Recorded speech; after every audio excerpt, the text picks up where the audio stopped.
প্রিয় দর্শক, আজ আমরা ইকবাল নামটি সম্পর্কে জানব। এই নামটি ইসলামিক নাম কিনা, এই নামটি রাখা যাবে কিনা, এর অর্থ কি বা এটি কোন ভাষার শব্দ সেসব সম্পর্কে জানব। তো আসসালামু আলাইকুম দর্শক, আপনারা দেখছেন আব্দুল্লাহ ভিডি।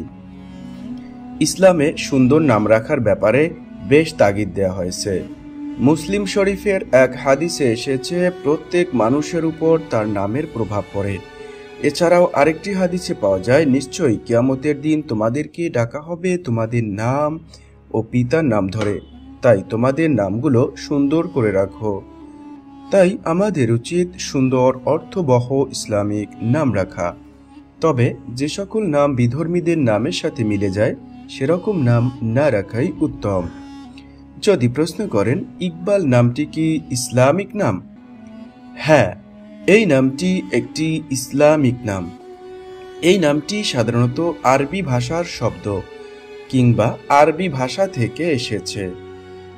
এই নামটি সাধারণত মুসলিম ছেলে শিশুদের নাম হিসেবে রাখা হয়ে থাকে। আপনাদের নামের অর্থ জানতে কিংবা ভিডিও পেতে কমেন্টে নামটি লিখে সাবস্ক্রাইব করে রাখতে পারেন। ইকবাল নামের আরবি অর্থ হচ্ছে সৌভাগ্য, সমৃদ্ধি কিংবা উন্নতি। আব্দুল ইকবাল, আব্দুল্লাহ আল ইকবাল, ইকবাল হোসাইন, মোহাম্মদ ইকবাল এভাবেও নামটি রাখা হয়ে থাকে। আপনাদের ইকবাল নামের বন্ধুদেরকে ভিডিওটি শেয়ার করতে ভুলবেন না। সাবস্ক্রাইব করে সাথে থাকুন। আসসালামু আলাইকুম রহমতুল্লাহ।